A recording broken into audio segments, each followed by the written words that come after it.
Good evening. Good evening. Good evening. One more time. Good evening. How y'all doing? Wonderful.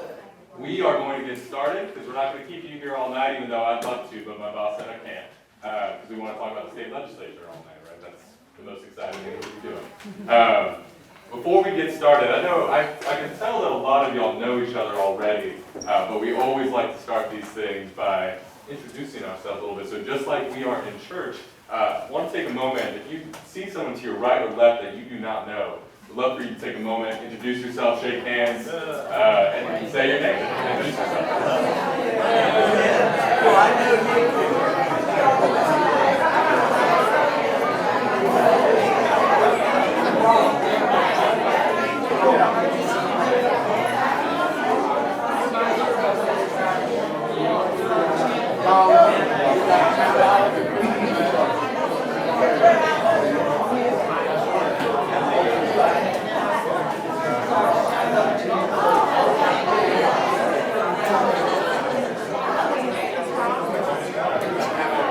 Look at that. Look at that beautiful crowd. All right. Start to come back. Start to come back. That's right. Everyone wants to talk. All right, folks.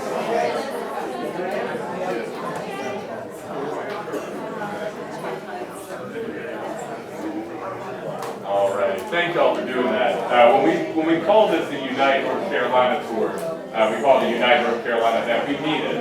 We literally mean we're going to unite everybody in the room. So thank you for doing that. Before we get started, I want to welcome up two of the folks who have helped to make this possible tonight, Ms. Sonia Patrick and Ms. Dorian Cromartie.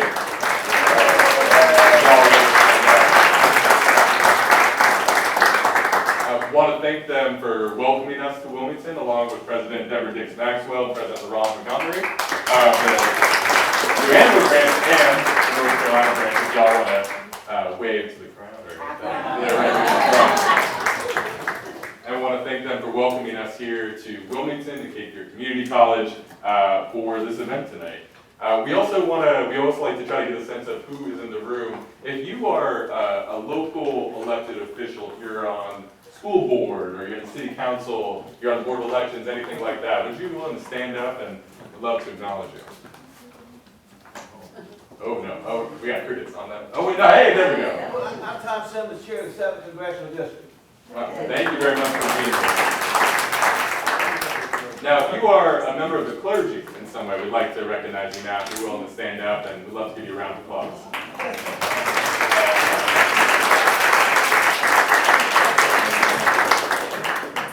And of course, we want to acknowledge as well the Representative Deb Butler, who represents this area. As we all know, a big theme of tonight is that the legislature has been busy this year, and we are doing these events all over the state to try to tell them a little bit about what we think about the issues, and we are very grateful Representative Butler responded and attended.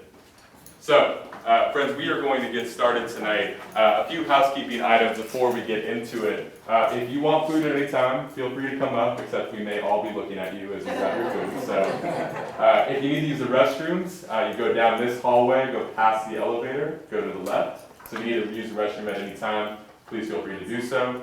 Final bit of housekeeping. As you know, we're going to have folks speak tonight about the issues that are impacting them. We have a microphone that we will pass around, so you will not have to, do the whole side step, shimmy, and then we'll wait 30 seconds. So you will not have to worry about doing that tonight. All right. Sound good, everybody? Yeah. I just want to tell you who I am. My name is Gino Nusalolo. I am the... No, you're all good. I am the campaigns manager at Common Cause North Carolina. And we are hosting these town halls, as we were just kind of mentioning, for one purpose and one purpose only. A couple purposes. One, we want to talk to you about what's been happening at the North Carolina General Assembly. Two, we want to hear what you have to say about what's happening at the North Carolina General Assembly. And three, we're hoping that if you aren't already plugged in, which I know many of you all are, you'll find even further avenues to engage tonight, organizations to work with, and information that you can receive about what's happening at the General Assembly. So let's get into a little bit more about the General Assembly. It was just over 210 days ago that the General Assembly gaveled into session, January 11th, 2023. Now, how many of you have heard about something that has happened in Raleigh this year? Every single person. What are some of the things you've heard about? Shout them out. Medicaid expansion. 747. 747, the election bill. That's right. 772. 772, another election bill. We'll talk about those in a moment if you're not familiar. What else have you heard about? Abortion ban. Abortion ban, that's right, SB 20. Lack of budget. Lack of budget, I heard, so what was Voucher that? expansion for private schools. Private schools, charter schools, that's right. We'll talk about that budget too. We'll talk about the stalemate over the budget. So this is a crowd that is obviously pretty plugged in to what's going on in the legislature, but we want to know a little bit how you feel about it. So I'm going to ask you a series of questions, and I want you to raise your hand, if you agree with it, if you like them. So I want you to raise your hand in this room if you want access to good, affordable health care. Anyone not, if you want access to good, affordable health care? Not a single person doesn't want health care. That's great. I almost lost mine today. It was wild. Insurance issue. Not the General Assembly's fault, even though much is. Raise your hand if you want clean air to breathe and safe water to drink. That's right. Raise your hand if you want autonomy over your body and the choices you get to make with it. That's right. Raise your hand if you want good public schools for your kids. Every single person, I see that. Now raise your hand, last one, if you want a genuine voice in your government and representatives who give a damn about you. That's right, I think that's something we can all agree on. So we all agree in this room, and there's more that unites us than divides us. Why isn't that the agenda of the General Assembly? What is the agenda of the General Assembly? Some of you talked about it. Defeat us. That's right. So let's talk about it. What are some of the bills that have? Well, one of them you all named. One of them known as SB 20, and it bans access to abortion in North Carolina after 12 weeks. And Sailor, it may be great for this section if you'd be willing to put up our New Hanover County delegation here. SB 20 is one of those bills that has brought us here today. Some of you talked about the budget. How many of y'all know about how the fact that we are at a stalemate over the state budget in North Carolina right now? Wow. That's right. We are at a stalemate over the budget, which means that institutions like this one, Cape Fear Community College, still don't have a good sense of the positions they can hire, raises for their employees, and the same for our public schools all across the state. We also know that the budget stalemate means that Medicaid expansion, which many of you talked about, to expand insurance coverage to the poorest North Carolinians is held up as that budget is in a stalemate. Some of y'all mentioned elections bills. And this is going to start to move this week. Maybe Representative Butler will be able to tell us a little bit about it. But right now there are a number of proposals under a number of different bill headings that may make it harder to use a mail-in ballot and have it be counted. That may make it more difficult for college students to be able to use same-day registration and vote during early voting, pending changes that might happen in the General Assembly. It may also allow partisan poll observers to roam more freely about the polling place. How many of you want someone from a political party to be about, 5 feet away from you as you're voting? That's better intimidation. That's right. Not a single person raised their hands for that. See, this is we're a lot on the same page here. That's a number of elections bills that are moving forward. Another piece about the budget. Part of the proposal on the budget side, and I hope I'm still accurate in this, is a Senate budget proposal that would cut taxes for the richest 20% of North Carolinians, to the tune of depriving our state's revenue of $7.6 billion annually. Now, if any of y'all grab the resources outside beforehand, you'll know the answer to this, but I want someone to guess how much it would cost each year in North Carolina to make sure that no person goes hungry, to end hunger in the state each year. How much would it cost? Throw out a wild guess. $500 billion. $7 billion, you said? I heard 500 million, what else? 20 million. So, North Carolina proposed budget from the Senate, 7.6 million less in revenue. According to the Budget and Tax Center, it would cost 770 million to end hunger in North Carolina every year.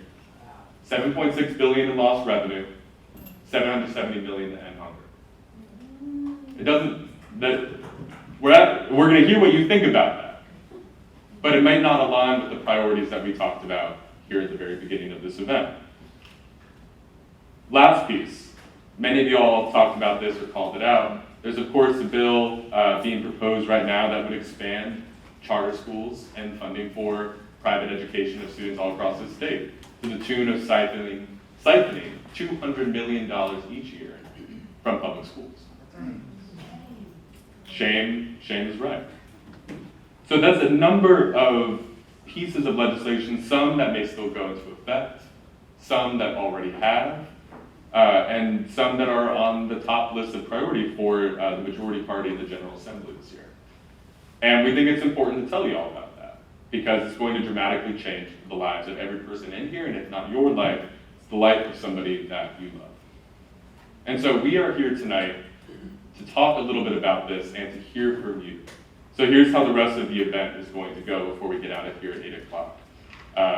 First, we have a number of organizations who have been part of this effort, who are, as you see here, who have a stake in this, are concerned about state level policy issues, and they're gonna have a little bit of time to tell you about who they are and why they're part of this, and we'll call them up one by one. Now, after that, it'll be open for those who signed up to speak, and if you decide that the Spirit moves you while we are here and you want to speak, we will have a chance for everybody who wants to speak to be able to speak. Each person's gonna get 2 minutes. We have Jane Pinsky. Jane, will you raise your hand? Jane's got the great job that everybody loves of showing you a sign of how much time you have left. And we ask that you all adhere to that just to make sure everybody has, that's right. Just make sure everybody has a chance to speak who wants to speak tonight, okay? We also ask that as much as possible, and I know it's hard, we are a nonpartisan organization. We're focused on issues, and issues cross the party line, right?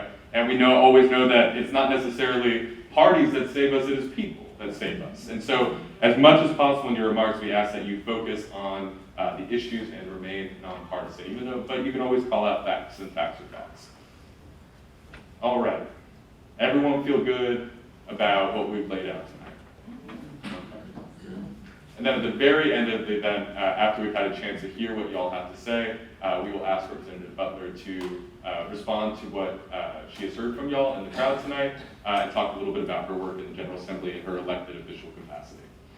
So, without further ado, I want to invite up, first, because I think you may have to leave early, I want to introduce y'all to one of the organizations celebrating you tonight, Janice Robinson with Red, Wine, and Blue, who will have 2 minutes to talk to y'all a little bit about the organization.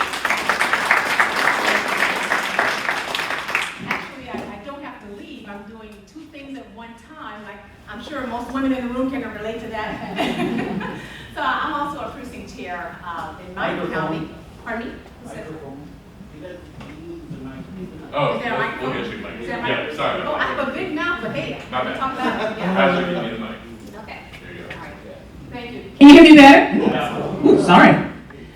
So I'm actually a precinct chair in my community. I'm from Charlotte, Mecklenburg, and we're having a CEC meeting tonight. So those of you who are CEC members, you kind of know you got to jump on, vote, and then jump back off. So I'm doing double duty tonight.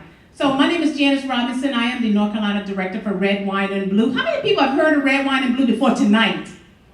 Okay, all right. That means I'm doing it okay. Ohio. We just had a big win in Ohio. Thank you for pointing that out. And we, Red, Wine, and Blue, we are a 501c3, C4, and we have a PAC when we want to use it. We're nonpartisan. And what we do, we mobilize the diversity of suburban women, especially those who have been reluctant to get engaged in the political arena. We want to bring those women into the fold, especially and join those of us who have already been in the fold. We first educate them at the fact that they do have political power, and then we train them how to use their political power to affect the issues that are important to them. And that's important to us because Elected officials, they don't give a crap what we think of red, white, and blue, but who they do care about is what you as constituents think. And so we train these women how to use their power to get their voices amplified around the issues that are important to them. So we don't set up chapters, but what we do is help those women to find each other and get together and build power within their community. We use digital media, social media, we're on every platform, to fight the disinformation. Because, all the stuff that goes on out there, all these messages that are going on, we know that is an orchestrated effort with a group of folks out of DC that is putting all that stuff together, creating these organizations they're rebranding it, calling it something different, but it's no different than what they started decades ago. So we fight against that stuff. And so we are on social media. We are fighting against abortion bans, anti-CRT, bills against Black history, discrimination against the LGBTQ community, anti-gun safety bills, efforts to destroy or weaken public schools. We basically are a fierce and determined group of women, and collectively we call ourselves troublemakers. So we're in the business of making good trouble and bringing more women with us. To learn more about us, stop at the table or go to redwine.blue. That's redwine.blue to find out more information about us. And thank you for coming out tonight and making your voice be heard. Thank you. Up next, we'll invite our friends from the NAACP to come up and share a few words. Good evening, everyone. Good evening. We're glad to see you out tonight, to see your concern about what is going on in our state legislature and your concerns for our community. My name is Deron Montgomery. I am the president of our local New Hanover County NAACP. I do invite you out every fourth Thursday at 7 p.m. at the First Missionary Baptist Church, 520 North 5th Avenue, to our monthly meetings. I also encourage you, if you are not, to please become a member of our local branch. Dues are $30 annually, and we look forward as we strive to fight for equality for all persons. And this is our state president, Ms. Deborah Dix Maxwell. Good evening, everyone. Good evening. I only got 1 minute, so I'm gonna say we all need to be encouraged, continue to do what we're doing, because we've been in this fight for, in this county, 103 years, nationally 114 years, and guess what? The fight continues. So you need to get 5 other people that look like you. You don't have to totally look like you, but think like you, because this is an important year. You also have municipal elections, and that makes a determination of what's gonna happen. We also are honored to tell you that September 28th to 30th, the state conference will be here at the Wilmington Convention Center. So we want you to be involved. Our political action chair, raise your hand before I sit down. Get with him, Mr. Dorian Cromartie. Thank you. Next, we'll invite Ms. Sonia Patrick with the National Black Leadership Caucus.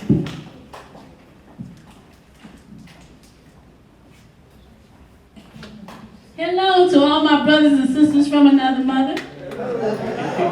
My name is Sonia Benson Patrick. I currently chair the Southeastern region of the National Black Leadership Caucus, which means the southeastern states of the United States. We're based out of California, and it's such an honor to be here today and work with groups like Common Cause, NAACP, Red, Wine, and Blue. We do have a local chapter here. Our local chair is Colette Grissom, is our New Hanover County chair. Our organization includes supporting our faith community, supporting the Black press, supporting our HBCUs, promoting social justice, reparations, promoting economic empowerment, promoting equal education opportunity, protecting our environment, stopping school to prison pipeline, and stopping mass incarceration. We encourage you to sign up for our text alerts. If you have your phone, you can text NBLC to 909-935-2711. We do believe in speaking truth to power and hold our legislators accountable. This is why it's so wonderful to see a room full of people concerned. The real work comes after they're elected, regardless of their party affiliations. We need to address the issues. because these legislators make decisions that impact our lives, and we need to make them accountable. So it's great to be here today. We encourage you on August the 26th, if you will attend our March on Washington's 60th anniversary breakfast at Ebenezer Baptist Church. There are ads, sponsorships available as well, and your deductions, of course, are tax deductible or nonprofit. So thank you for listening. I look forward to working with everyone in the room, and let's take back America to where it should be. Thank you. Folks, we have one last organization to introduce you to, Black Voters Matter. All right, how y'all doing? Good evening. All right, so I'm not gonna be here long. My name is Shine. I'm with Black Voters Matter. And I just want to first recognize our ancestors. This is hollow ground. These folks here in this city had a movement. They had a movement similar to this, the fusion movement, right? And you see what happened after. But that doesn't mean we stop. So this is nothing new for us to fight for political power, but also to keep it, right? Little that we do have. And so we're here today for Black Voters Matter to stand with the rest of you all, stand with Common Cause, say thank you, but also with our local partners on the ground. That's how we do a lot of our work. So our local partners, you just heard from two of them, Ms. Sonia with National Black Caucus, as well as Brother LaRon and Dr. Maxwell with the NAACP. So we work with our local partners to get this work done, because we can't do it all. But we're gonna keep going. We're not gonna stop. Can't stop, won't stop. That's what we say at Black Voters Matter. So let's say it all together. Can't stop, won't stop. Can't stop, Won't stop. All right, thank you. All right, thank you very much. All right, now we're ready for the stars of the show, which are all you. So I've got a list of folks who signed up to speak already. We will go through them first, and then we will raise hands from that point on for folks who feel moved to speak. And it's important to note, I'm grateful to Saeed for mentioning fusion movement. I mean, you look around in this room, and it very much is. This is the 7th stop in these town hall tours. We went to Mid Hill, North Carolina. We went to High Point and Fayetteville and Wentworth and Rockingham County and Gibsonville and Guilford. And now we are here with y'all in New Hanover County. And you are part of more than 600 folks who have turned out who, again, are more united on the issues than they are divided, and are here to tell the General Assembly members what they feel. Now, I know most of them couldn't be bothered to attend tonight. But when we ask you to speak tonight, we are asking not only to speak to everyone in this room and to the representative who attended, but it is also our plan to share the remarks from tonight with each of those lawmakers who didn't attend. Whether that's email, phone, hell, even if it's carrier pigeon, we will annoy the hell out of them with it because we believe your voices need to be heard. We also want to be able to share what you say tonight with folks who will attend future town halls. We're going to be going all the way until the middle of October. We got about 16, 17 more of these to do. And we're hoping to share, remind people that everywhere from Wilmington to Havelock to Silva, which are all places we're going to be going over the next couple of months, that there are folks all over this state who are committed to a new North Carolina. So, with that being said, remember, nonpartisan, you have 2 minutes. Look to Jane there. And if I'll mention one last thing I should have mentioned. If you are a candidate for office, no problems with mentioning that, but we ask that you still focus on the issues, your experiences and perspective on the issues, and remind them that this is not a place for stump speeches. So, we love y'all, but I just got to put that in. And so with that, the first person we have signed up to speak is Tom Simmons. And I'll bring the microphones to y'all. And you have 2 minutes, sir. Well, I have a lot of concerns from the General Assembly, but it would take 2 days to discuss them. So I want to discuss this one.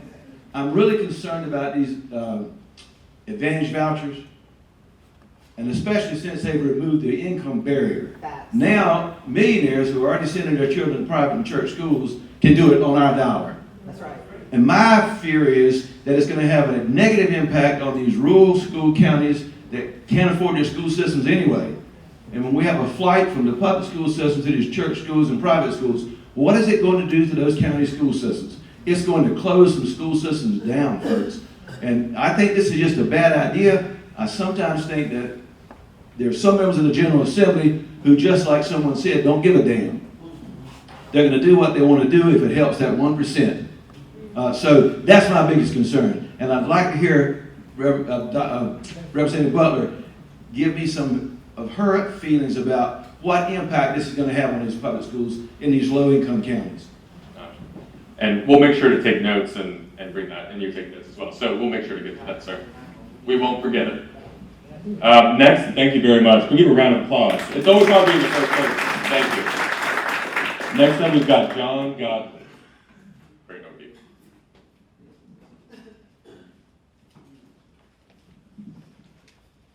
Hello, everyone. I'm John Godwin with the Mason Borough Board Democrats, and I'll put in a plug for precinct work for those who maybe haven't done it. Work for your precinct organization. That's one of the great ways to make a difference in the election.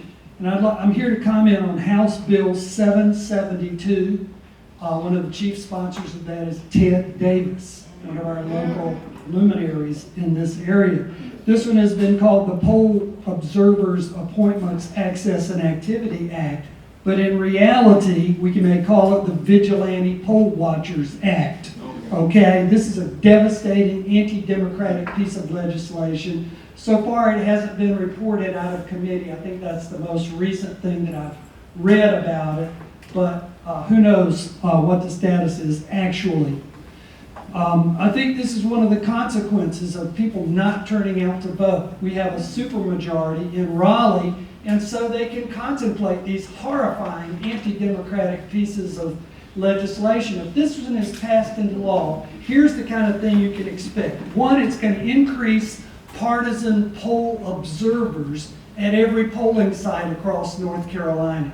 It will multiply the local precinct observers to 3, and then it create roving poll observers from the county and from the state.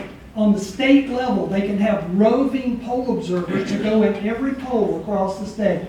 This is devastating. And it lists a whole series of provisions that these poll observers are authorized to watch for and report on. For example, the chief judge having a conversation with poll workers. These are the county employed officials responsible for a nonpartisan election. If the chief judge has a conversation, guess what? Poll observers are authorized to listen by law. And with this whole string of things they're authorized to do, they're also authorized to make reports. They can take photographs, they can take videos of everything going on in the poll. Nobody can stop them. They can report on data, the actual voting, and the provisions of this legislation authorize them to report who is voting. And it doesn't say for what party. It doesn't say who they're reporting to. They could be reporting to the Republican Party saying that all of these people are voting. So let me wrap up by saying this is a very anti-democratic piece of legislation. It puts the presumption of wrongdoing on the election officials and authorizes these poll observers to make reports. And the result could well be anarchy at election time. So we just need to be aware this is a horrible piece of legislation, and this is the kind of stuff they're doing. Thank you, sir. Thank you. Thank you so much. And two pieces on that. So, sir, you're exactly right. We've been advocating around those bills in much the same way. Now, there is a proposed change just this week after those elections bills sat for about a month. There are some proposed changes. There are still some significant concerns with the poll observer bill. We'll write it down and ask Representative Butler to tell us a little bit about that later. The big thing to know is that it looks like Senate Bill 747, which many people talked about, makes a number of elections changes, will be merged with this poll observer bill. And that those bills may be voted out of the House by the end of this week. Also important to mention, since you named Representative Davis, I should have said this a little bit sooner, but wanted you all to know that each of the representatives who were not here at least took the time to email us that they would not come. We did not hear anything from Representative Davis. So if that helps to, we just want to make sure you all of that. So with that, the next person to speak is David Joyner.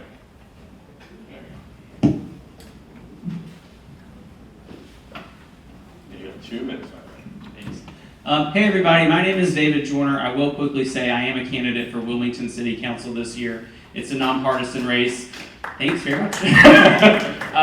I'm running on affordable housing, transportation, clean water, and my experience as an assistant district attorney to bring a conversation about public safety to Wilmington. Not to do the stump speech, but the issue that I want to talk about, and I think is really important for the purposes in this meeting, is the opioid crisis in southeastern North Carolina. As an assistant district attorney, I have been honored to work with our Veterans Treatment Court. So one thing that we can do is to continue to expand community recovery courts, and in particular Veterans Treatment Courts in North Carolina. That's an initiative that the legislature can help us fund to make sure that folks who have a substance use disorder get the help that they need rather than spending time in jail when they have an addiction, rather than, we need to continue to prosecute the worst offenses, the people who are pushing poison, the people who are dealing drugs, the people who are trafficking drugs, but we need to make sure that when people have substance use disorder, they're getting the help that they need. So I'm very nervous about the opioid settlement and the potential for it to fall apart. As an attorney, I've been following what's been happening with the Supreme Court. There is a proposed settlement which would allow, it would issue literally billions of dollars back to those who are most harmed by the opioid crisis, those who are struggling with addiction, their families, communities like ours here in Wilmington who are reaping the terrible negative consequences of that. The Supreme Court of the United States has said that they are going to be considering a very narrow issue of bankruptcy, and they will not allow the settlement to go through until they have answered this question about the bankruptcy code. That will not be heard until December, which means that their opinion, either to allow the settlement to move forward or to be rejected, would not be implemented until next year. So I'm very worried about that money, where it's going to go, and what resources we can provide for southeastern North Carolina around the opioid crisis. Thank you very much. And I hope you'll stick around, because I know one thing, I know nothing about the opioid settlement. So I hope you'll stick around if folks have questions, and you'll be able to answer them. The next person I've got on the list is Rebecca Trim. All right, I hope I said your last name right. You got it, you got it. There you go, my friend. Hey everybody, how many people here know about Leandra versus North Carolina? Leandra versus North Carolina means that our public schools become fully funded. That means that this year, $1.7 billion will go into public education. Right now, there are 13 schools in New Hanover County that are considered low performing or failing schools. Right now, in the North Carolina coffers, we have $6 billion in surplus. We have the #1 state in the entire United States for 2 years in a row for the strength and the robust nature of our economy, the stability and the growth of our economy. We're asking for $1.7 billion. Now, where did this $1.7 billion come from? It came from 1997 straight till today, where North Carolina has consistently lost against the people, time and time again, because they know that not every child gets a sound basic education.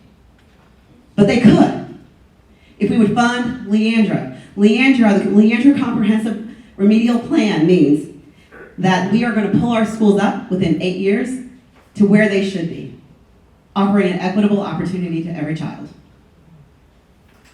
After that, those 8 years, 90% of that money is continual, which means we're not firing teachers, we're not losing programs, we're just building upon what we already have. So why is it that we win in 1997, that a sound basic education is the constitutionally enforceable right of every child? Why is it that we can win in 2004 so that we know that certain children are not getting a sound basic education and we know who they are? And why is it that we win time and time again, yet the General Assembly somehow finds a way to not fully fund Leandra, making sure that there are disparities, and many of those are along racial lines. It's if you are Black, if you are an English as a second learning student, if you are living in a rural community, or if you're disabled. So the least of these. So I want to know, when are we going to believe enough in our future to fully fund Leandra? Thank you very much. And I should also mention, folks, that you're hearing things that you don't know much about. We each gave you index cards, and that is for your questions tonight. And we're going to be using, if you've got questions, please write them down during the event. We'll be using this gray magic box of mystery to collect your questions, and so one of us will find you, and we'll try to answer as many of them as we can before the end of the night. The last person I've got who's pre-signed up is Scott Armstrong. I signed up by mistake. But, hey, that's what I love to hear. It was a little confusing on the front. We should clarify that, that's my bad. Okay, the only thing I would like to say is that we have silos in this community around each issue. We haven't figured out in 40 years how to get together. This is really a good step, but there's more work that needs to be thought through about how to talk to each other and elect the people like people who will pay attention to us as voters. The whole legislature is bought and paid for on both sides. If we want something to change, the people in the seats have to change. And the dynamics of the people in the seats have to change. We have to elect the people who will listen to us. The average American is just left out of this. And so that's my passion. And I'm going to work with Common Cause. I just figured it out. Because we have to do something to get out of these silos. And the ACP, Planned Parenthood, I'm getting solicitations every week from all of these organizations to give them money to change the legislature. If we just put all of those together in one pile and effectively went after the structure and elections, we would win. That's right. Here it is. Thank you very much, sir. Now that we've gone through the folks who signed up to speak as they were coming in, now we want to open it up for folks who have something they want to say. Go ahead. All right, you, and we'll come to you next. Oh, see, we're cooking with gas now. Now everyone's got something to say. Here goes, sir. Hi, good evening. I'm Jim Nesbitt, and I started Indivisible in 2017, and it died because of our representative. I lost energy running my head against the wall trying to get Rouser to respond to anything. So I've changed my focus to local issues, but I'm resurrecting Cape Fear Indivisible, and we had a tabling event at the farmers market downtown, and we tried to educate people about the first anniversary of the Inflation Reduction Act. North Carolina's got $64 billion in money. We've already created 4,000 jobs with the money from the Inflation Reduction Act. Nobody knows about it, nobody's talking about it. We gotta let our neighbors know that it's helping us. Thank you. Y'all are gonna give me a workout tonight. You know how many stairs I'm gonna do? Oh, sure. We'll go to you right after. Excuse me, sorry. My name is Donald Mampson. I want to know whether the legislature has anything in the budget as it relates to mental health. It's a serious issue. I have a son that's autistic, and I want to know whether there's any money in the budget. Any money in the budget to help with mental health issues. I have a son that's autistic, and I want to know whether there's any funding to help those type of people, children. Thank you, sir. Thank you, sir. Oh, go right to first, right next to you. Yeah, go ahead. Well, my name is Bonnie Murray, and I'm here representing the Scotts Hill Kirkland community, which is a small community outside, right, it's in New Hanover County, but it's sort of on the outskirts, and it's a community that is overlooked quite often. So my concern and the community's concern at this point is trying to get some clean water.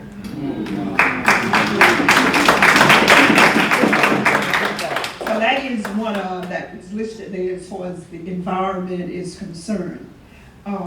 We find here that our water has a high content of rust due to the lead.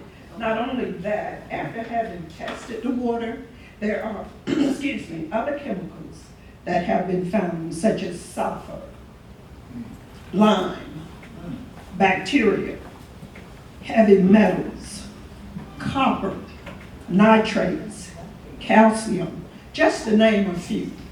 And, excuse me, research shows that high levels of lead in the water, rust in the water, are contributors to diseases and ailments such as cancer, diabetes, heart disease, as well as kidney diseases.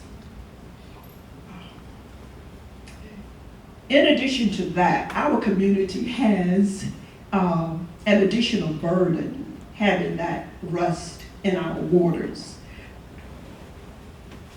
It's untreated, and we have to purchase water conditioners. We have to purchase a system that needs salt on a regular basis. Those water conditioners last no more than 3 to 5 years. And we have to purchase our water for drinking as well as cooking. We have to purchase a water pump quite often because it rusts out. And we have to pay for maintenance and repairs. Not to mention our appliances, our bathroom fixtures, our washing machine, dishwashers, our hot water heaters that rust out, that have to be replaced, just to give you a few.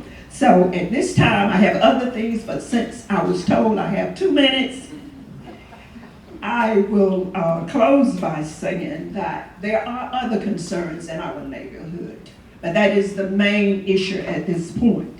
But we do want to enhance the safety of our neighborhood, especially the children. We have traffic on Stevens Church Road, people coming from the highway going to those apartments that do not abide by the speed limit there. So we do need speed bumps there on that road to sort of help to provide safety for the children as well as seniors in that used to walk. Nobody can take a walk out there now because of that. So know too that our neighborhood is made up mostly of senior citizens, as myself, and low-income or moderate-income individuals.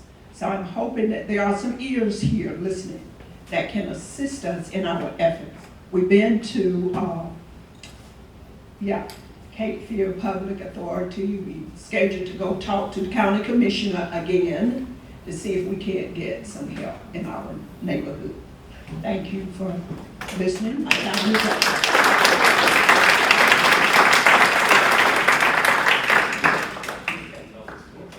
Well, I have a really loud voice, and I'll just say, and then we'll go to the next turn, that I appreciate what y'all both brought up, and I took notes on each of them so we can hear at the end. But it's a good reminder that at the same time, as many of us are drinking water, I mean, we've all heard news reports in the last couple of years of PFAS, forever chemicals in our water. That at the same time that is true, and we all have to live with that, and some folks more than others. What is the legislature going back in town in Raleigh for this week? To vote on a series of bills that really mostly relate to the culture wars and fully LGBTQ plus kids in the state. Rather than making sure we all have clean water, that is top of the agenda. So I wanted to point that out. Go ahead. I just wanted to say that the more things change, the more they remain the same. I was part of a group that organized a school boycott in the city of Wilmington way back in 1971 over the issue of desegregation. The idea was we were going to bring it into separate but equal. Well, that didn't work out so well. We were forced to be bused into predominantly white neighborhoods where we weren't wanted and we were rejected. So we organized a school boycott to try to eliminate some of our grievances. That didn't work, so we ended up engaged in an all-out riot in the city of Wilmington, and 10 of us were eventually sent off to prison for a total of 726 years. So, you know, eventually we ended up with a pardon of innocence by Beverly Perdue in 2012. But that's a long story, and the story is too long to condense into 2 minutes. I'll just say that I went into exile for 35 years from Wilmington, and when I came back, things were pretty much the same as far as the school situation is concerned. We have an issue here now. Instead of segregation, they call it neighborhood schools. But I'm going to leave it at that because I'm not going to take up too much time. But anyone who gets a chance who doesn't understand the situation could read. I wrote a book about the Wilmington 10. I'm not really here to promote that, but I think I wrote a pretty good story. So if you're interested in knowing more about that, read my book, Triumphant Warrior, and you'll have a better understanding of what I'm trying to say in 2 minutes.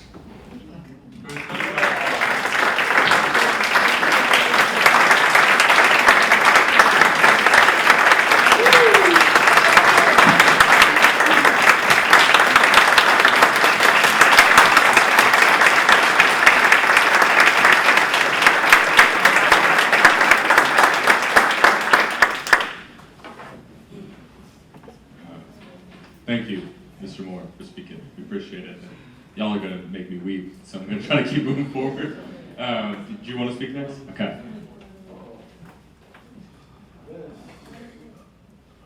I should rap. I should say rap first. No, I'm not going to rap. My name is Donald McCoy. On the streets here in Wilmington, they call me the mayor. I'm not Sappho, as you can see. I'm also known as the voice. The voice of my community, as well as community as a whole. My man, joined me, right? Yes, sir. Okay. You was a district attorney, right, at one time? Assistant district attorney, yes, sir. Now? Are you that now? Yes, sir. Okay. I heard you say more help for the those addicted, right? Yes, sir. Would you? I'm not a part of that addiction thing, but I'm part of the other half of that, or was. 3-time, 4-time felon. And out of my time of doing that, I came to realize that we are just addicted to selling drugs and those that are on it. And I'm going to tell you why. What's the catalyst of crime? Poverty. God went up through poverty from New York to here. And when I got here, it was even worse, So I've always talked to Ben David. We don't see eye to eye at all. And I talk to him a lot. I'll bust in his door and talk to him. And my main thing, I've been telling this for like 20 years. He's been here about 20 years. Yo, it's not just the addicts. It's the dealers too. But because I know I've done it plenty of times, in and out.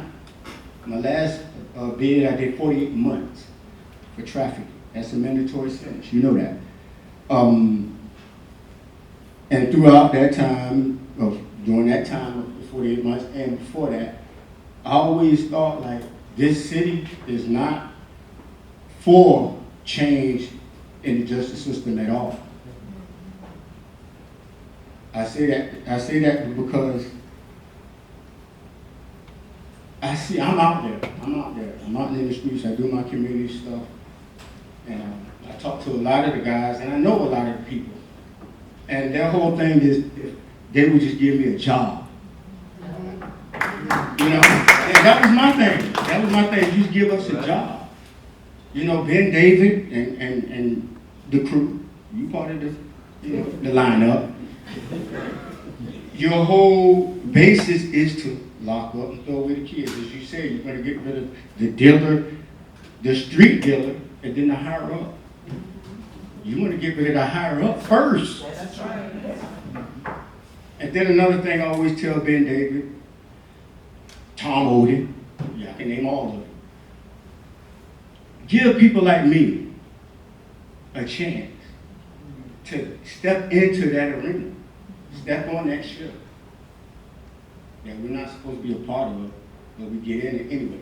But allow people like myself to step in that ship and advise the younger guys and girls that that's not where they want to be.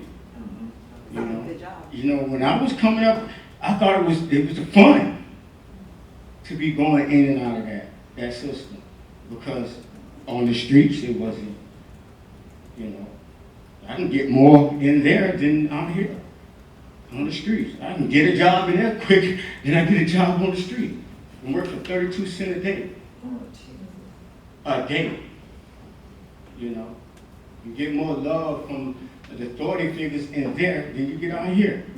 You ready to throw me? You just said out your mouth, you ready to throw them and throw them away. Not only is you throwing young men and women away, you also contribute to the school to prison pipeline at the same time. Because if you throw me away, for example, you ain't throwing me away no more. If you throw me away, guess what? You open the door for my 2 girls to follow me because I'm not there. You open the doors for my nephews. I have one now that's facing a whole lot of time. And that's just what I just wanted to say. I always want to say that to somebody in a public arena like this. You think about it, man. Get with me, get the problem, provide the plan. Yeah, we need this more than link. We need more than step up. We need more than reset. More than reset. We need more than that. That's it. Thank you very much. Thank you. Another round of applause.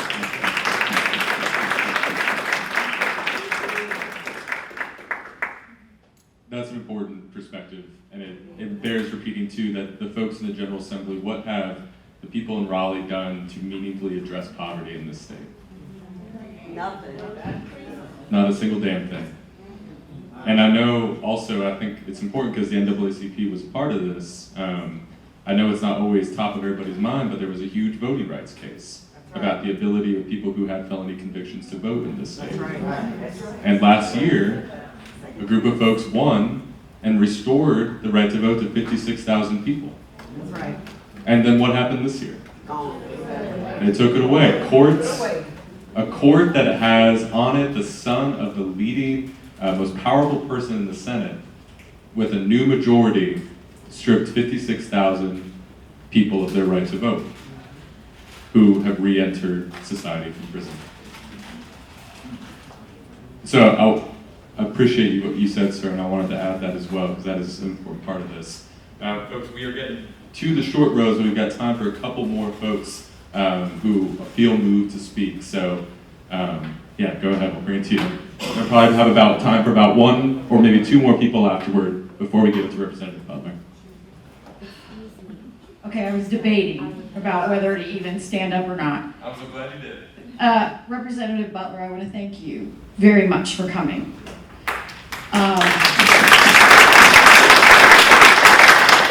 And I really hope that if there is a town hall that's being put on by organizations that are maybe have a reputation for leading right, I hope you have the courage to attend and to face people and to help them understand why you're voting the way you are. Because this is what I'm fired up about. Where are they? If they are so confident in their position, then where are they? They should be here helping us understand why they are doing the things that they are doing, as opposed to hiding and leaving everybody high and dry. I moved here from Chatham County, and let me tell you something, I understand that this is nonpartisan, but I am a frickin' proud Democrat. And Robert Reeves, who is the House Minority Leader, was our representative. And I would like to say Robert is not somebody who is bought and paid for. I don't know these guys, but Robert is not. And so I want to be fair to representatives. When you get to know them on a personal level, you can kind of figure that kind of thing out.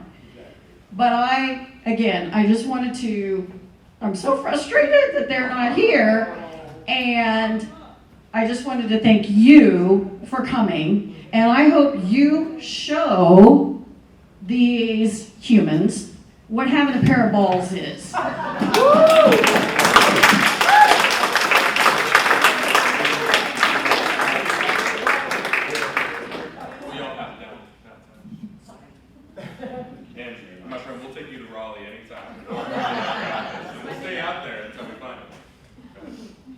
Thank you.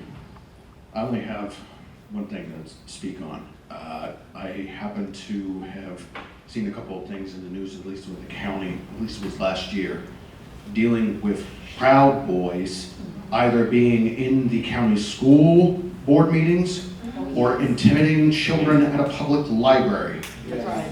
I am quite concerned that I've not heard anything from the General Assembly as to whether to hunt these punks down. Don't do it, I got arrested for that. Legally, not.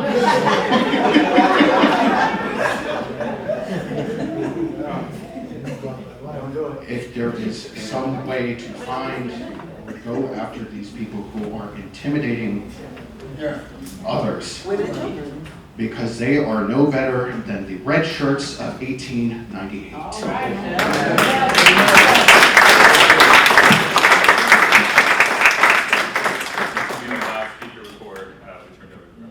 I'm a SIP, but a few of you may know me. I worked with the school system for over 35 and a half years, so I've seen a lot.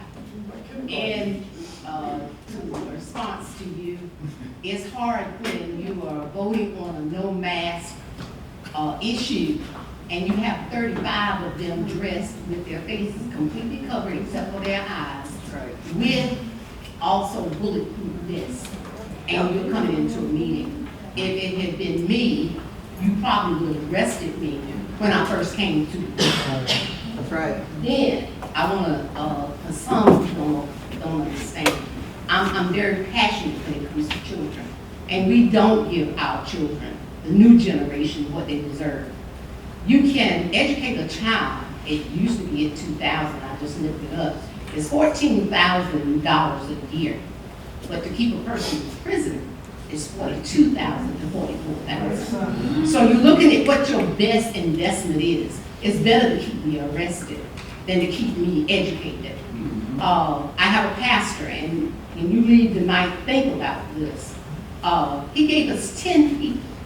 He said, once our children are arrested, you have the officer that comes get you. You have the lawyer that's going to be downtown. You got the judge. You got the jailer. You got the man who fixes those little shoes that you wear. You have also the sheriff department. You have the magistrate. You have also the cook. Anybody that address you, even the driver, they have to move you from one location to the next. And there's another one that's listed. Their job is to make sure if you ever come, you keep coming back because that's your paycheck. So when our children go to jail, most of them don't see that they're going to come out because they know that these 10 people are riding their back. We don't say the people you'd rather have yourself control you on the team. And you're not going to always meet nice teams. So.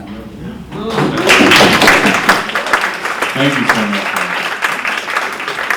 So, we got your work cut out for you, Representative Butler, but we heard tonight, we heard about elections bills, schools, healthcare and opioids, Leandro, mental health, clean water, poverty, the criminal legal system, and political intimidation. So, we will give you 5 minutes to address all that. The floor is yours. Thank you. 5 minutes to tackle all of that. Well, it's so good to see everybody. Honestly, you know, one of the things that you said, and you're passionate about why these folks haven't shown up and why I care so much about Common Cause, is because they don't have to. They are in safe, gerrymandered voting districts. So their contests come in their primary elections, right? So if they know they're in safe districts, and by the way, as Bob knows, or did he leave? We're drawing them again. We're going to draw them again. And so, you know, the deck is stacked.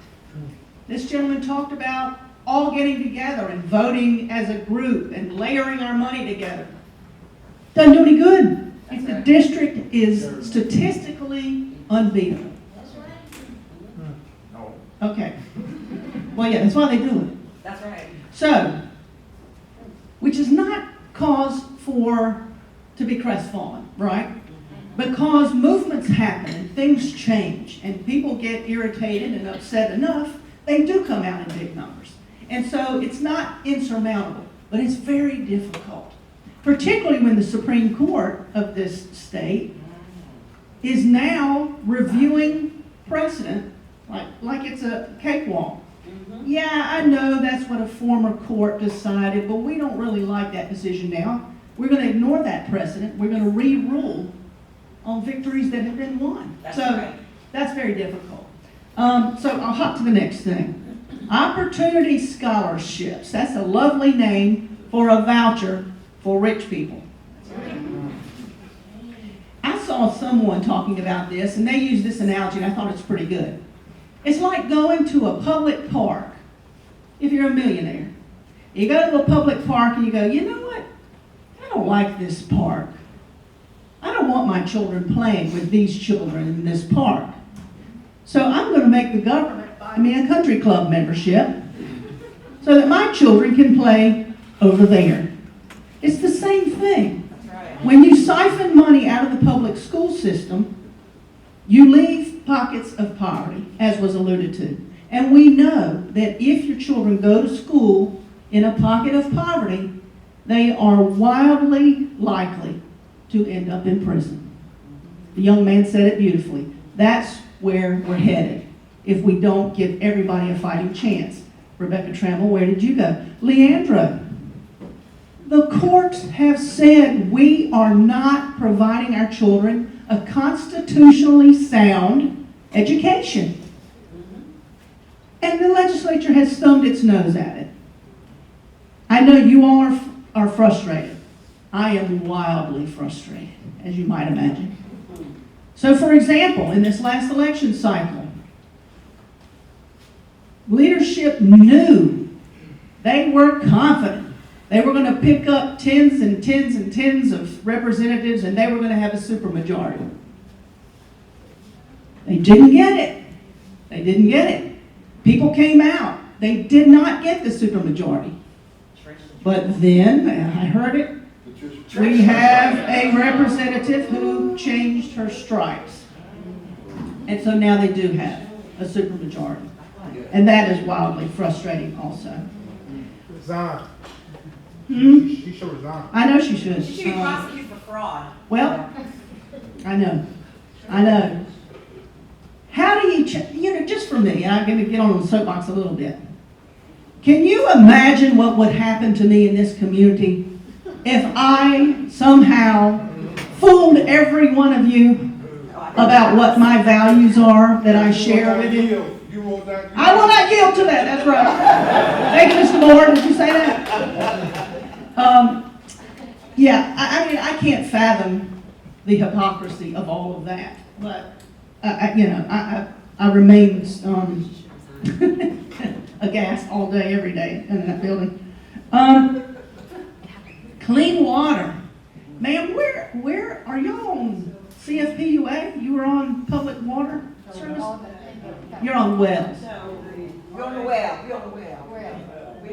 Y'all have well water?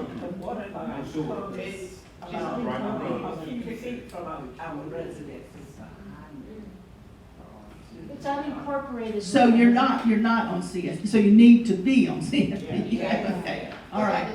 Well, we'll have to harass those county commissioners on that one because I can't do anything for you on that one. Yeah, I do. I can tell. Good for you. But I'll tell you, related to Chemours, and we talked about PFAS, Gino did. I put a bill forward when that whole thing started. What's it been, 4 years ago now? COVID really kind of messed up my appreciation for time.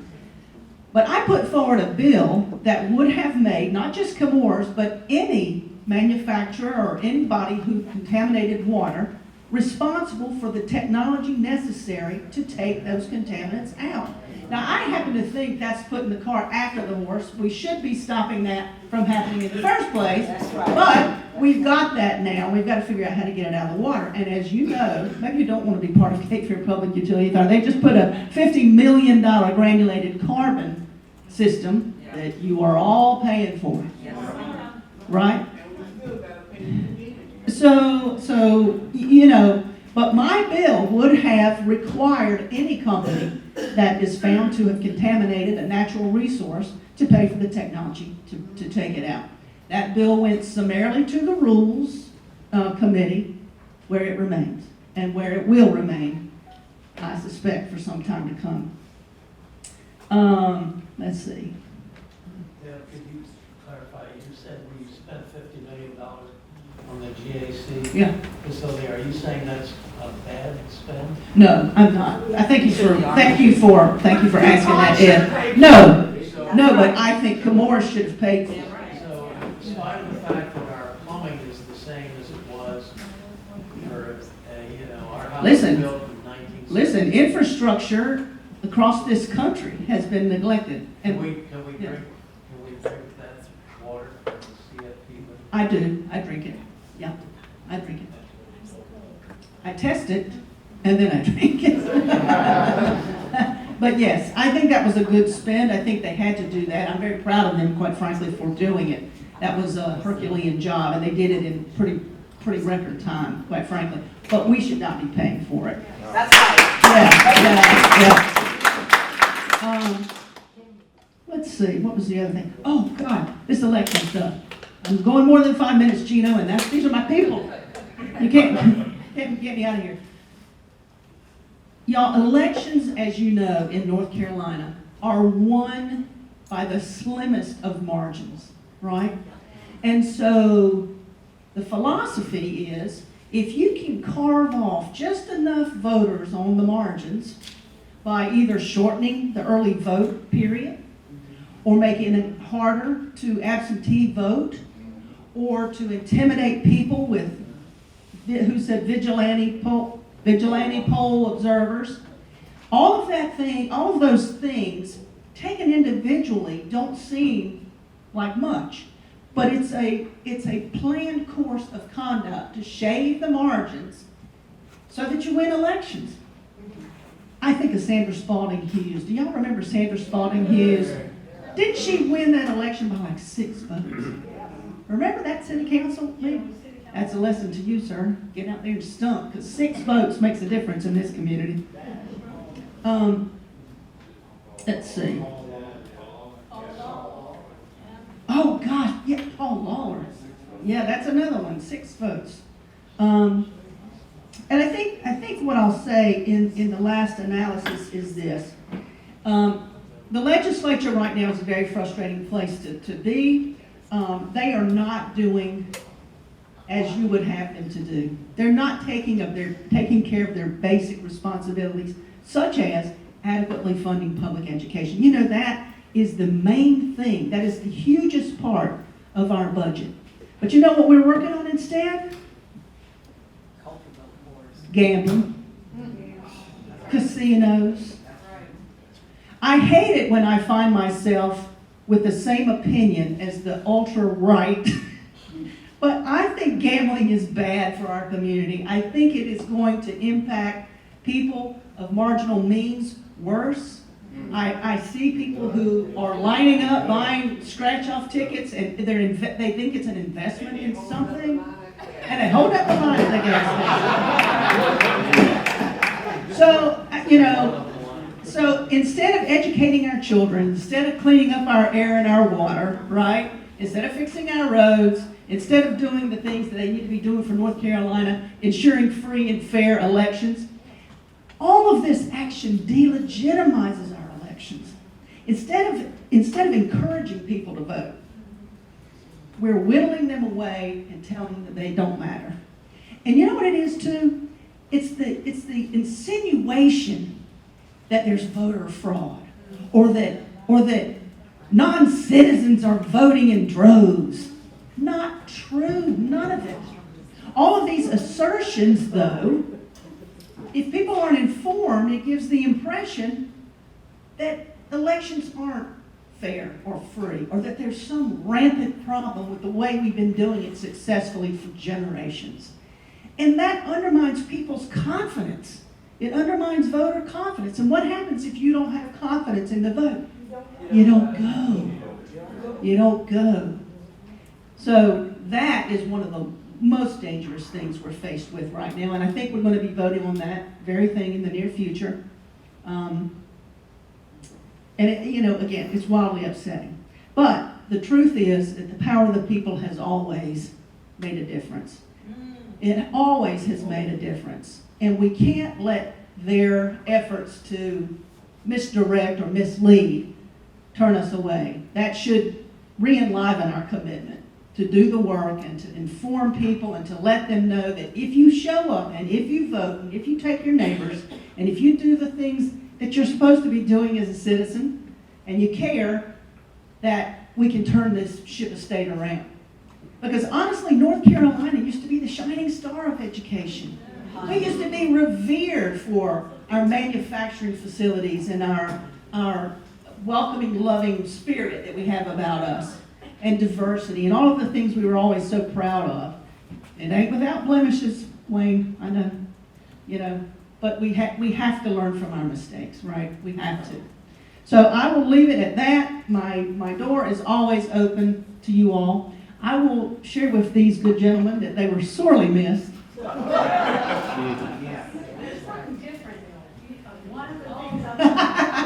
One of these things is not like the other.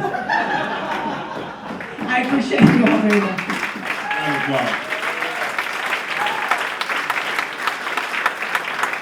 And I'm sure that representative will be able to stick around for a few minutes, hopefully, if you have follow-up questions. But she's not the only person who's going to get to tell them what they think, what you think. Because I want you to take out your phone right now, and I want everybody to take a photo of the contact information here. And sometime tonight, sometime tomorrow, and trust me, I will be emailing you to do the same. I want you to send a message. I want you to make a call. What was that? What was that? And I want you to send a message. I want you to leave a call. And I want you to tell them. Are they all this? No, they're not. They're slightly different. The last two at the end look like they are the same. That was from the website. So take a photo. We want y'all to send them a message and tell them about what they missed here tonight. We also want you to go on social media if you have it. Tag them if that you know their accounts and tell them where you were tonight. And let me ask you, how many of you know 5 people who needed to be here tonight but couldn't make it? Who needed to hear this information? That's right. Pretty much everybody. And let me ask you this. When does the 2023 election start? Yesterday. And it starts tonight. When does 2024 start? Every single day, and it starts tonight. When does 2026 start? I know, they just keep coming every 2 years. It's like they like to punish us. Every other year, that's right. Every year we vote. And we know that voting has changed this year.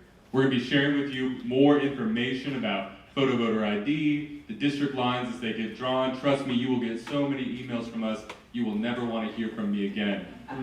But we're here tonight to prepare for the elections that are to come, to make sure that we all share how we feel with one another, to speak truth to power to our lawmakers who are going to hear from us, and be fired up and ready to go for the elections that come. That's right. So I want y'all to repeat after me as we close. If you are someone who likes to, after I say fired up, I want you to say ready to go, okay? Fired up. Ready to go. Fired up. Ready to go. One more time. Fired up. Ready to go. All right, folks. I am so glad that you came here tonight. If you've got some questions or you want to talk to any of us, get some resources, please do. We also have voter registration forms from Ms. Sonia Patrick if you need to update your voter registration.